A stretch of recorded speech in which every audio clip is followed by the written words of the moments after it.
All right, so I think we can just like go ahead and like get started with the interview. So what is like, hold on. So what helps your current aesthetic online? Like what helps you like kind of post stuff online? Honestly, I would say it like really depends because there's a lot of different things with life as aesthetic. You mean like in general, like with I'm trying to think. I don't know. There's a lot of different things really. Mm-hmm. I'm still trying to think about it. To be fair, it's a range of things. It's like a mixed bag really. Yeah. I don't even know myself to be honest. It's like when you mean aesthetically, do you mean like in what way aesthetically? Like Like what is a huge inspiration to what you post online? Because you know how when you post stuff relating to your music, you have like an mm, aesthetics, you have like some sort of thing to promote your song. Like it's not I just mean. you're posting a song. It's like okay, like what's helping you push your aesthetics online. It really depends because I make music based off like how I'm feeling Hmm. and in a certain moment. It's not always like that. Yeah. But sometimes it's about probably 90% of the time it's like that. Hmm.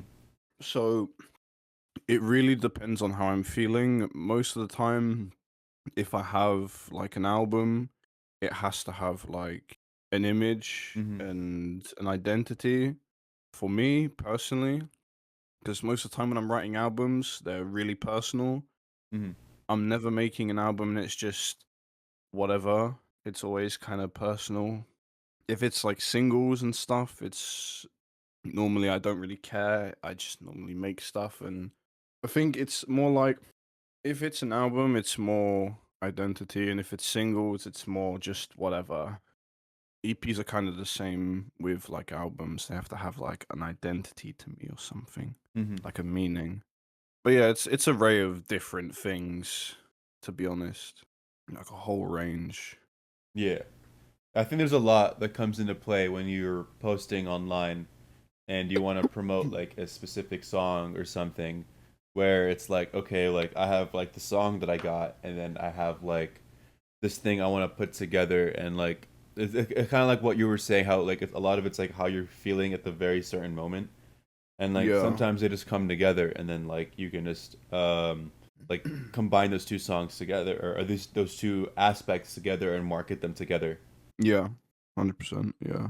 So do you feel like your visual identity kind of like evolved like alongside your music or do you kind of Oh treat them yeah. separately? Yeah. Oh yeah. If you go like I keep having the funniest thing is because like when people it's like when I love talking to people like socially like in Discord or over like Instagram and stuff. Like I'm just kind of like thing is I'm autistic. I'm supposed to be antisocial, but when I'm online I love being social. Yeah. So most of the time if I'm talking to someone with music about music and stuff, I'm always talking. So whenever people like find me and they go through my discography, they just keep scrolling forever and they're like, "Bro, like how much music do you fucking have?" Like and then I'm like, "Well, because obviously I started making like lo-fi. No, originally I started making metal Hmm. before everything and then started making lo-fi and uploading it and then found out what quote unquote breakcore was Hmm. and then was like, oh, I can maybe that sounds cool, maybe I can make it, and then I started making it and early on it sounded like pure dog, like absolute dog, and I had a really different sound. It was way more raw than it was now, and it was way more unbalanced and random because I had no idea how to make music.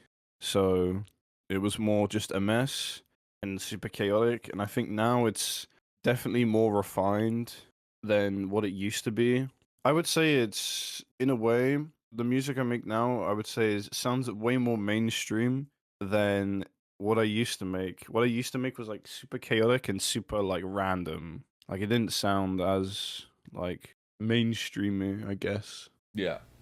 because I've obviously gotten better with mixing, mastering, actually knowing how music works and how to make music. So even the imageries, I think, has definitely changed. Like tenfold, especially the imagery, Hmm. like for albums and stuff like that. Even like my brand image as well, because I have like the character and everything. I mean, I don't know at the moment. I just have the picture of the cat with the DJ turntable as my Spotify picture, but that's just because I love that photo so much. Yeah, like that struck me like immediately when I was going through your Spotify, which is pretty funny. So when it comes to like talking about your music and then talking about your sound, there's like a lot of different like applications that come in together to create Mm. like an image for your music. So I was wondering like who are the biggest inspirations to your sound? Honestly, there's a lot. Like, hold on, I go get like my playlist for this because I have a playlist with just all my. I mean, off the top of my head, Igloo Ghost is one of them. Hmm. Probably one of the best producers in the whole world, in my opinion. Porter Robinson, obviously. Hmm. Um, oh, who else? I have a playlist, and it's just called like inspiration or something. And I made it like a few years ago. Is it hard inspired? Solar Fields, the guy who made the Mirror's Edge soundtracks. Hmm. Bunshin's pretty goated. He's a really good D&B producer. Some of my friends, I would say like my whole friend group, like LLWLL, Hmm. Night Owl, Ego Fear, Wave Tapper, all them lot like are insane. I've known them for like years. I've worked for them for years. IX Falls, my one of my friends, he's so cool at what he does, like music wise. I mean, he knows everything from music to like design and Hmm. I have. There's got to be like more people. Like I feel like I'm not saying enough names. Fred again, obviously. Just all time goat. Hmm. Yeah, Fred again's Um, really good. the Nier soundtracks, anything to do with Nier and Drakengard 3 soundtracks. I don't know who makes them, but the one guy who does make them, goated. And I would say the last person would be Aki Ora. I fucking love Aki Ora. Yeah, Akiara, like Lun Own, like all those guys, like the Yeah, Angel Core yeah. Dark Wave thing. Oh yeah. Yeah, they're pretty good. I come back to their music pretty often. So yeah, like I feel like when it comes to artists that I've talked to, like a lot of their inspirations range from like different a lot of different types of artists. It's not like specifically just like a single genre from what I've noticed. Like there's always Oh yeah. like whether it's like EDM, like rap, like some random breakcore, some random D&B. So it's just like Mm. there's like a huge variety, and it's like super interesting to hear like certain people that like are kind of in the scene and that also like specific artists, and it's really cool to hear like inspirations because you can also kind of hear the inspiration in the work that they create a little bit. You know what I mean? Yeah. So when you start a song, do you usually start with the drums? Do you usually start with the melody, the bass? Like where do you usually start? So I normally give myself about 30 minutes to an hour. With me, I normally start with like it really depends. Sometimes I just zone out and I make a song in like 30 minutes Hmm. and then I'm like, cool, maybe I can release this. And I'm not kidding when I say I've actually there's some songs I've made in like 30 minutes, an hour, and some of them are like my top songs. Yeah.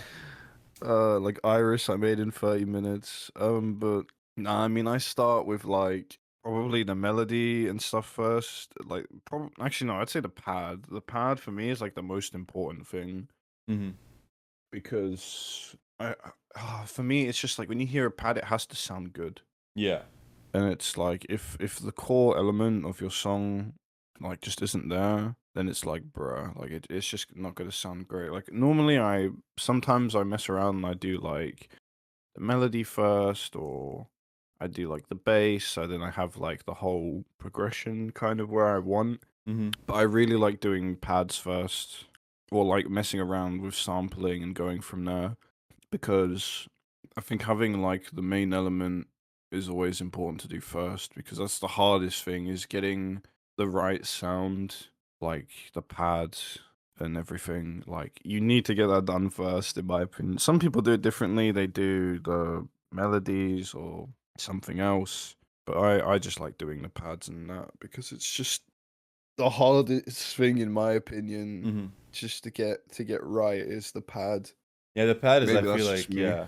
No, the pad is so important, especially if you make jungle D&B that breakcore stuff. Like I think the pad is usually what stands out in a lot of those songs. So, like the pad Mm. needs to like shimmer. It needs to like have like some sort of depth, some sort of width. Like there's like if the pad, yeah, like you said, like if the pad doesn't sound good, the whole song doesn't sound good. Yeah. So do you feel like you've always started with the pads, or have you started with like anything else before? Oh, I don't know. I mean, I think when I started understanding music, I started with the pads, but like probably a few years back, I didn't. I probably just started with drums. Actually, I mean, years ago, yeah, when I was doing lo-fi, I always started with drums Mm-hmm. because I always thought that was like the make or break thing back then. It's like, oh, if I have good drums, then anything can sound good, Mm-hmm. which is a lie. Yeah. Whoever tells you if you have good drums, anything can sound good is a fucking lie. Unless you know how to like resample like crazy, then yeah, maybe they're right. But no, I mean, yeah, years ago it was probably I was doing drums first, and then maybe doing like melodies and stuff. Mm-hmm. But oh, now I would say it's primarily just I do pad, then bass, then melody, then mess around with like the drums. What I like doing though is I like using like samples for reference. So I might take like a pad sample or I might just write down some basic chords in like let's say like I don't know G sharp minor and then I might go on Splice, find like G sharp minor chords, like pad samples and then just listen and then see like okay, maybe I can make this sound a bit better or resample it and do something weird. Mm-hmm. Like it's like thinking outside the box in a way. Yeah. Or 100%. sometimes I generally just remake chords, or if I'm just that dead on inspiration, just use like a MIDI chord pack. But I don't really use them anymore. I used to use them, but I stopped using them because I just couldn't. I don't like using them. I think they're a bit boring. Yeah, MIDI chord packs. I feel like once you kind of learn really basic music theory, like chords just come really quickly. Yeah, I mean, I don't even know music theory. It's just like I don't like chord packs sometimes because I think they kind of kill the whole creativity. Yeah. Sometimes, Yeah, no, we'll not get all to the like time. what makes a song creative like later in the interview. And like we can definitely talk about chord packs more in detail. We talk about like sampling and stuff. Mm. And it's super interesting to see because like everybody kind of has a different take on creativity because like everybody kind of just does things a little differently, especially in music, right? Like there's no right or Oh wrong yeah, answer. The song either sounds good or it doesn't. Like that's just the end of story. yeah. So speaking about creating music, like what DAW do you use? I use FL Studio. Nice. Is that like the first like DAW you ever used, or did you use like a DAW before that? Nah, so I used to use. This was before I started like posting any music online. So originally, when I was in school and at home, when I was making like metal music and just composing music in school, it was Logic Pro X. Mm-hmm. But that was like years ago when I knew like nothing. Like I was just, I'd go into school, do my A levels, and just go on the keyboard and press button and not know what is what, and just be like, yeah, this sounds cool. Mm-hmm. Yeah, I mean that's how it starts with a lot of people. It's like they're just experimenting on their DAWs and seeing like what sounds good and what doesn't. Yeah. Yeah, Yeah, it so was Logic Pro X and then FL Studio, obviously, like way later on. and then you found out that FL Studio just like feels better for you as a DAW. I mean, there's a whole story to it, but no, I didn't do a lot of music for a long time after school. Like I pretty much I did my because I didn't go to music school. I just did like extended education in my normal school for music technology, and then I got an E grade in music at the time, which is really funny to look at now. And then I quit doing it for a few years, and then it's when I went to college in England. I got back into it randomly because one of my friends was making at the now at the time it's called hyperpop, obviously, but back then nobody knew what it was called. Mhm. and she was making it, and I was like, "Oh, this sounds really cool. I really want to get into music again." And it's like, here's a totally illegal copy of FL Studio for you. I was like, "Oh, thank you, bro." And then yeah, obviously I have like a fully licensed version now, but yeah, back then I didn't. Yeah, I But feel yeah. like, dude, there's like the zip folder of like the same FL Studio that's been going Oh, around for bro, a there while. is. It's like There the is. same email or whatever it is. Literally, it is. It's like super funny to see. So what are your top 3 VSTs that you use in your DAW? Oh, I'd have to open it. Hold on. Honestly, probably off the top of my like VS. I want to say like what do I actually use often? Like, cause I don't really use a lot often because I lost most of my plugins when I switched over to Windows 11. But I would say the most thing I use a lot, honest to God, Fruity Delay Free. Probably one of my favorite delays. I mean, there's better ones, obviously, but I just really like Fruity Delay Free. What's a really good one? Somatic's Origin is a really good plugin. Hmm. Although I don't know how it's a free plugin, but the problem is their email to get the plugin doesn't work anymore or something, or you can't get it. And I've been trying to find it again because it's really good for drums. It has one preset and I use it for drums and it's so good. Hmm. Do you know what? Actually, no, I know this answer.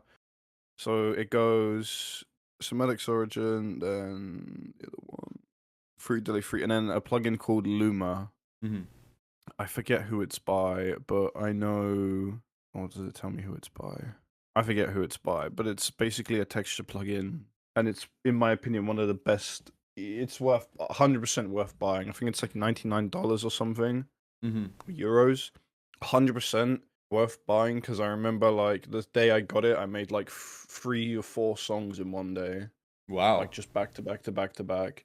It's so insane. Like you can make random presets on there, and it's like based off textures and everything. So it's not based off of like it's not like Serum or Vital or whatever. Like it's just based off sounds and just textures. So you're just like putting two things together and making one thing, and you can make like some really unique sounds, and it's just crazy, honestly. Yeah. Like definitely one of the best plugins and most unique plugin on the market, in my opinion. I think a lot of people need to use it. I don't think enough people use it, in my opinion, because it's so. I would say like it's so slept on. Like I told all my friends about this plugin. That's how good it is. Hmm. I was like telling everyone I know, like, you need to get this. Like, I'm telling you now, you just need to get it. It's so unique. Yeah, I know. I've heard a lot about Luma. I've heard it's really good. It's so good. It's more than good. Like honestly, like I 100%. Did Like you I normally don't say a lot. I normally just be like, oh yeah, like this plugin's okay. Nah, I would 100%. I would buy this plugin twice if I could. Wow, okay, Luma is pretty That's how good good then. it is. That's how good it is. I would buy it twice. Did you use it on It's your that good. chords? Yeah, most of the time. I normally use it. I think the album I just released actually, Sentiment, Hmm. was literally made. All I literally made it in like 3 to 5 days, I think, if I Mm. remember. And it was literally just what? Let me see. How many songs here are made of Luma? Oh no, let me do. So about 6 of the songs are made of Luma, and the rest are just old demos from like months ago. Yeah. But it's such a good plugin. But yeah, I do use it. It really depends on the genre though. I feel like I haven't seen what it's like with drum and bass, to be honest, Yeah. No, drum and bass because is it's insane. because it really. I think it would work. The plugin would work really well on jungle, Hmm. like chill jungle, because it's got like a lot of good stuff on there. But I don't think it would work on like. Actually, I don't know. I haven't even scratched the surface of that plugin yet. Wait, what exactly I does it just do? Is it like a So synth? it's basically kind of like, hold on, like let me do this. Let me just open let me just open it and show you. There we go. Can move around. Sample start on your left and right. So Hmm. you have sample start when you move left and right, and Yeah. then up and down is texture and mount. So if I just press buttons, if I change this texture, Oh, that's pretty cool. And I can change this. Even change the sound to Foley sounds.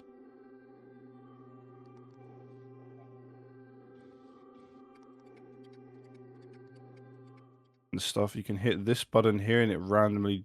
This isn't like an AI thing. This is just, it takes all the presets of these and generates you like a new preset.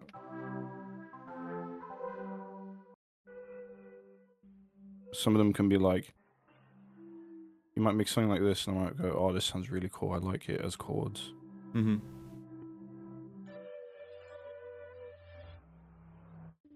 And some of them are just weird because they have all these like weird random texturing and stuff. Mm-hmm. So some of them can sound really good. Some of them can just sound kind of meh. Like this sounds okay. This would sound good in like ambient. Yeah, no, I agree. So it's just basically like a chord. It's like a good pad chord creating thing, right? And this is just like raw. Kinda. I Like, mean, this. Yeah, I mean, there's no like effects or nothing. I mean, this is good for like everything because there's like random stuff here. Like these are just my user presets.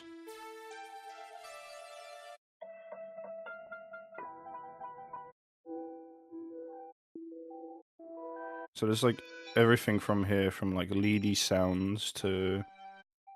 I wouldn't say there's any bass sounds. Not that I haven't come across any yet, but yeah. So it's a mixed bag. This plugin, like mm-hmm. honestly. So it's like a bunch of stuff that you can add to a song. It's like basically kind of similar to chords and plucks that you can create using Yeah, those textures, right? yeah. I mean, you can add a lot of. Well, you don't add stuff, but you can. Like it's. I would say it's more like it comes with a bunch of textures, and then Mm-hmm. you can add those to your songs, and it adds like just some kind of warm sound. Yeah. So we were talking about how chords, like you don't like how chord MIDI pack like kind of takes away from the creativity of a song. Where do you stand on the usage of like samples and loops? I mean, I think sample and loops are cool because you can always change them and Mm-hmm. you can always manipulate them. Fuck, you can even take an entire song if you really want to and just put chroma, shimmer, and EQ it a little bit and then just call it a day. If Yeah. you really want. I think a few people, I mean, I've done it, I won't even lie. I've taken like full songs and just put chroma. Mm-hmm. Just been like, yeah, call it a day. But no, I mean, I think if you have no idea how to make music and you're just using MIDI packs to like kind of learn how to like structure chords, yeah, go for it. I used to use them on like, I think I started using them during the production of Elysium, like the first Elysium, way back then. And then I think maybe even after Elysium for a while, I was using only chord packs because I didn't know. I was just making the same stuff, and I didn't like using samples all the time because Mm-hmm. that's what I used to do. Is I just used to only use samples early on, and I didn't like it because it was very limiting. Using samples because the problem is you can never evolve them unless you really manipulate them a lot, and that's the only issue. Unless you can manipulate them so much to the point where they're not even the original anymore, then yeah, like sample all you want. I would say creating stuff from scratch is cool. Like, like writing your own chords and whatever. But I wouldn't say like MIDI chord packs. They take away from creativity sometimes. Like if you're just only using them, because at some point you're gonna hit a roadblock where you're Yeah. like, oh, I've used this chord progression before, and then you don't know where to go. Which is why like if you just write the notes yourself and mess around with different stuff like in your door, then yeah, before you know it, it'll be easy. Yeah, like I think that's how it is. Like you just gotta start experimenting, you know? No, I think using it to like MIDI chord packs just to get like an idea down, like basic idea, just like a bass. Yeah, like I think that's fine. Mm-hmm. Because like sometimes you're struggling, you're sitting there for hours, you're just like writing stuff down, and you're like, oh, I don't like this, I don't like that. It's like, oh, and Yeah. you might just have this idea in your head, and maybe you just happen to have a chord pack, and you're like, oh, this actually works. I'm gonna use this. Well, yeah, 100%. Like I think that's super important to see like chord packs and stuff, and like just to kind of learn from them. Let's say like you see like a C minor chord. Like if you're new, it's great, but if you're like in the game long enough, I feel like you should know how to do it. You know what I mean? Yeah. So who do you see yourself collaborating with next? Honestly, I don't know. I used to be like super open with collabs most of the time.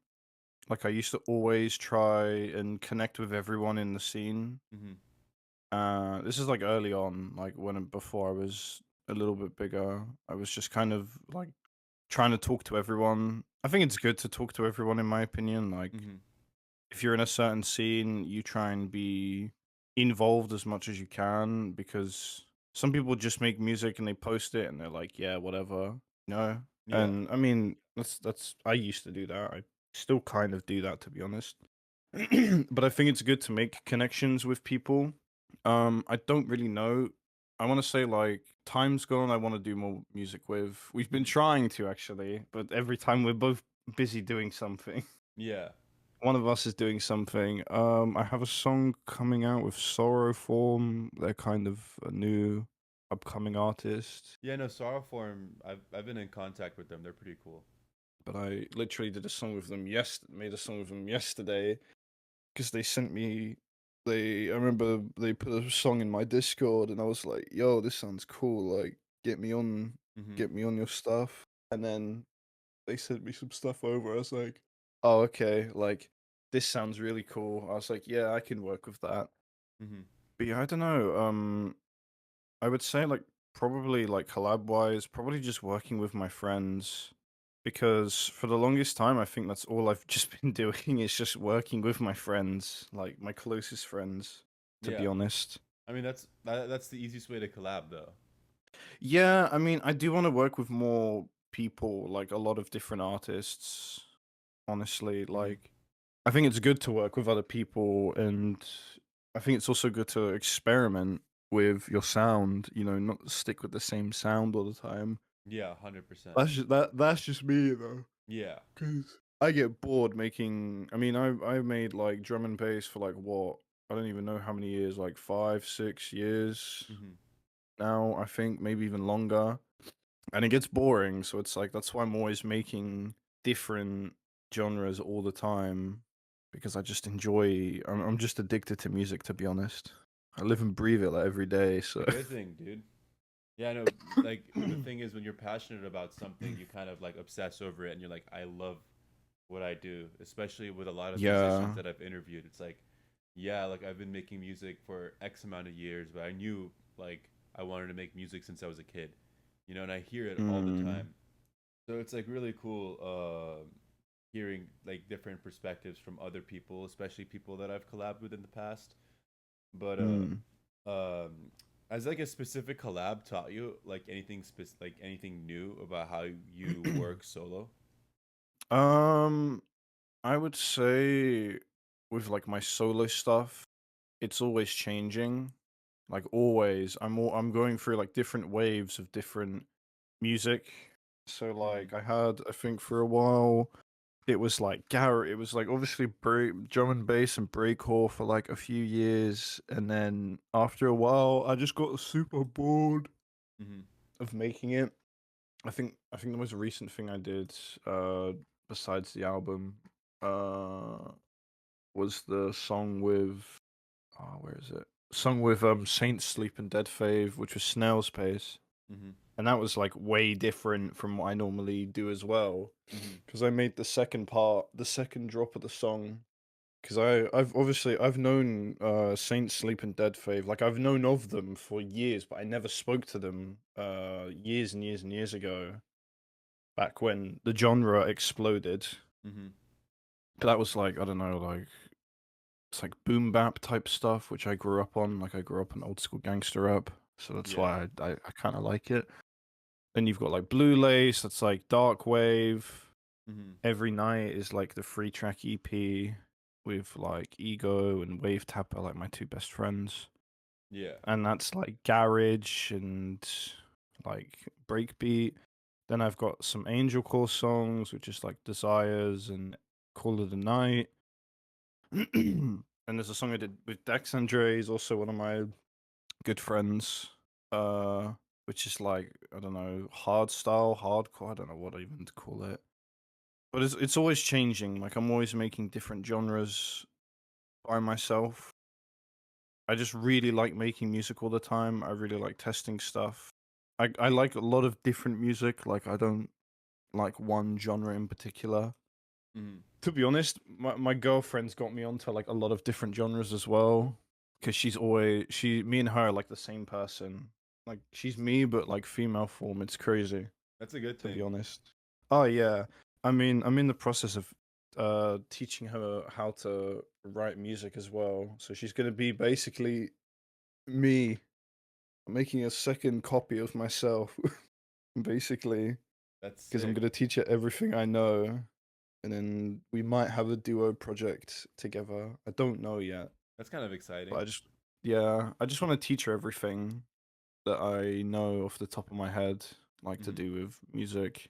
Yeah. So, based on the catalog that you've released, what do you think is your favorite song that you've made, and also what is your least favorite song that you've made? There's so many songs. Yeah. Because I think last time I checked, I think combine what I mean, I've got like three different aliases, so like combining them all is like I think last time I checked it was like 400 songs in total, just on my main account, and then on my others, I think it's like maybe like close to 400. I might be lying. I don't know. Mm-hmm. I'm trying to think of like my favorite song I've ever made.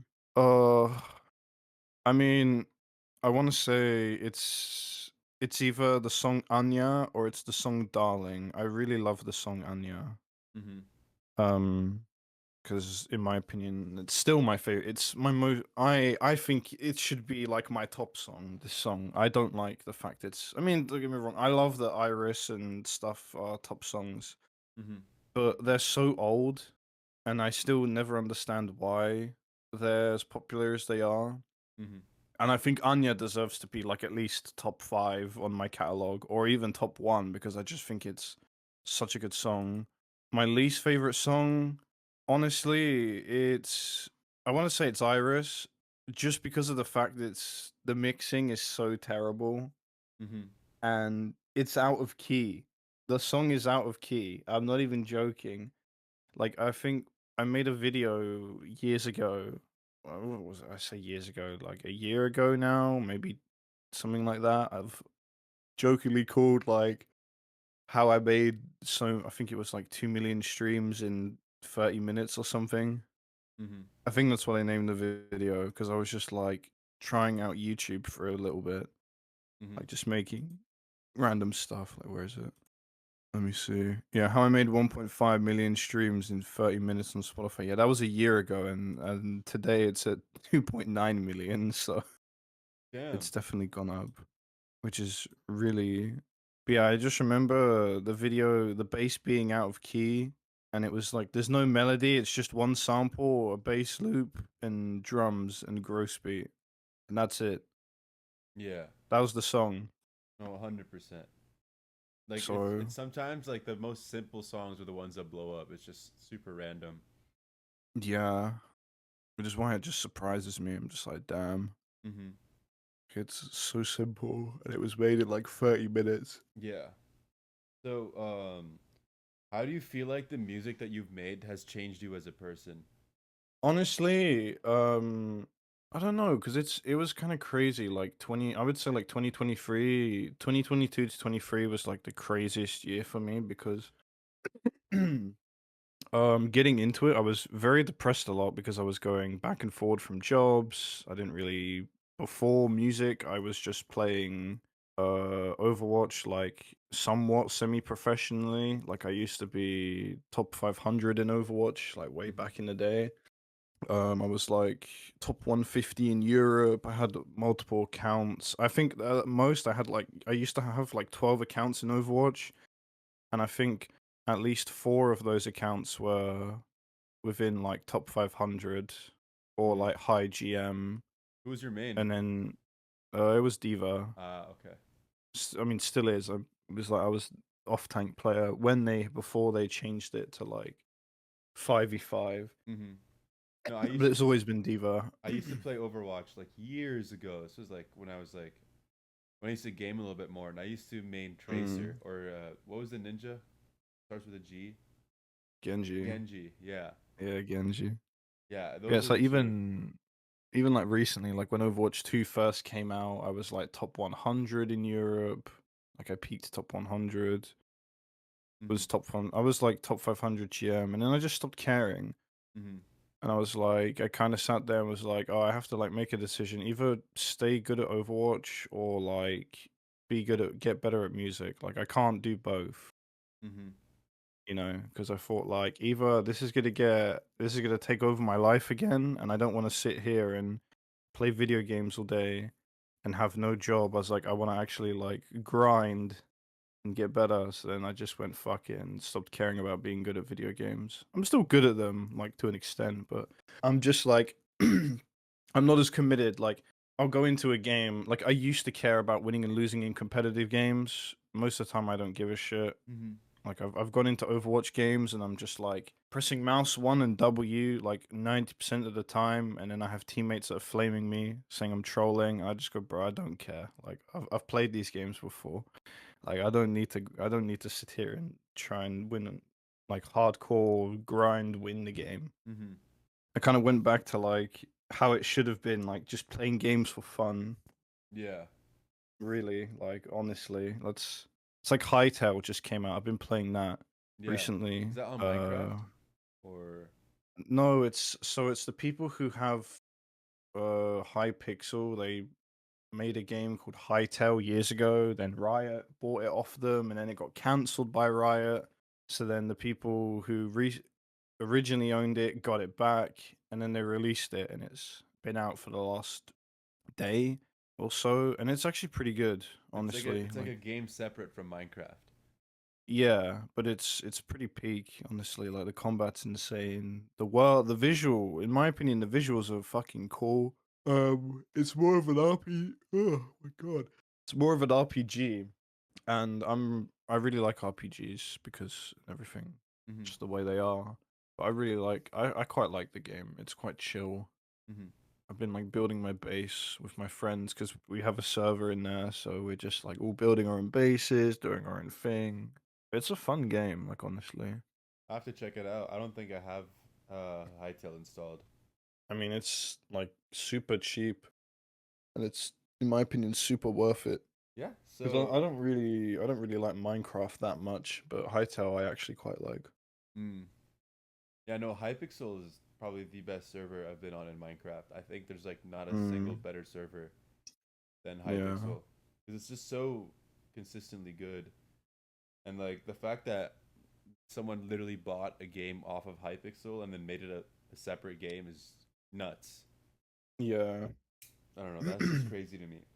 So, do you have like a plan to release an album anytime soon? Oh yeah, actually. So I'm currently working on. So when I went to Helsinki, to visit my girlfriend, I Mm-hmm. was so inspired by like everything from like the architecture, even the culture, and just the way Finland is as a country. Mm-hmm. Especially the snow. I love snow. I Mm-hmm. love cold countries Mm-hmm. in general. Yeah. And but no, being there, like, and just being there and seeing it how it was, and being there for 2 weeks was like the best thing ever. So I'm currently making an album based on that. I think the last project I based off a city was I did the Berlin EP. Mm-hmm. That's when I went to go see my girlfriend for like a few days. Mm-hmm. In Berlin, but nah. This album I don't want to say it's coming out anytime soon because I'm spending a lot of time on it. Mm-hmm. So there'll probably be stuff like in between. I mean, I've got like the Meshked Alpha soundtrack coming out. That's a soundtrack I did for a game that I can finally announce to everyone that's been waiting for so long for it to finally.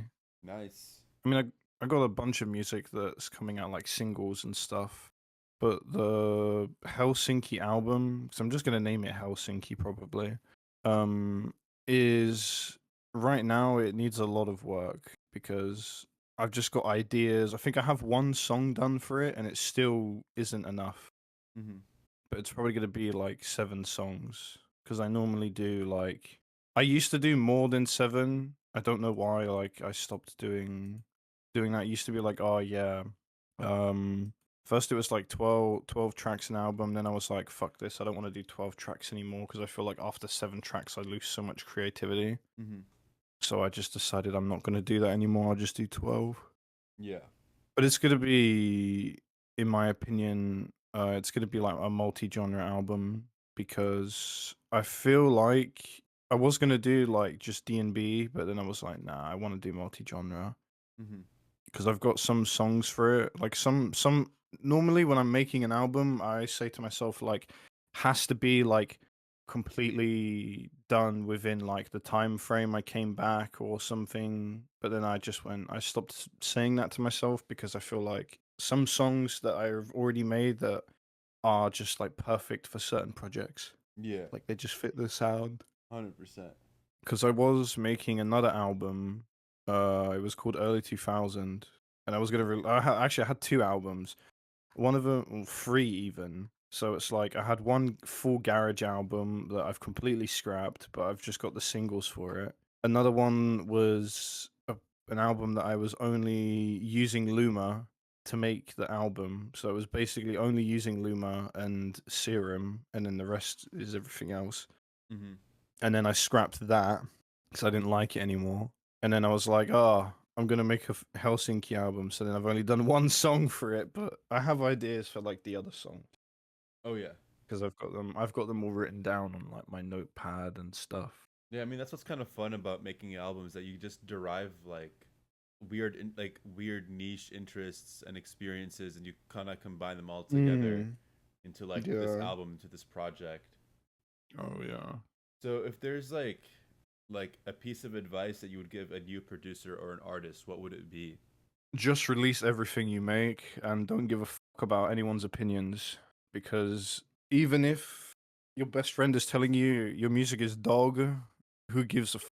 Just release it anyway. Because in my opinion, throughout the years, I had a lot of people tell me like what I'm doing is a waste of time, or like, oh, why are you spending all day making music when you could be in university or doing this or doing that? Because I never went to uni or anything. I just did like normal basic jobs Mm-hmm. and was doing music part time, like as a hobby. So yeah, I had loads of people tell me like, "Oh, I don't know why you're making music, or you should stop making music, or quit music." Blah blah blah. Like you're just not going anywhere, Mm-hmm. and they don't understand the hobby side or whatever. They're just like, "Oh, it's a waste." You could be doing better things, and then as soon as you start making actual money and you start like being like, "Oh, hey, I'm actually making money from this," then they're like, "Oh." Like shout out my mum for real. Honestly, shout out my mum. Yeah. My mom's been my life, and my mom and my girlfriend, like, and my friend Cynthia. They've been like my top 3 people who've supported me for the Nice. longest time. Yeah, I think it's super Uh, important to have a strong support system. I mean, yeah, because I've been doing music full time for almost 3 years. Hasn't been that long, in my opinion. Mm-hmm. I would say a long time is like 5. If I was doing it for like 5 years, I'd be like, yeah, okay. But like 2 years is like nothing. Yeah, So a lot can change in a year, that's true. A lot can change in a year. to be honest. So yeah, I'm gonna step away from all like the music-centered questions, and I'm gonna go towards more Mm. like personal, like random questions that I've kind of curated. So I was Mm. wondering if you could eat one thing like forever, what would it be? Oh, I already know the question to this. It's called Galacta Buriko. It's a Greek sweet. Mm-hmm. If you've ever been to Greece or if you're Greek, you already know what I'm talking about because it's one of the best things ever.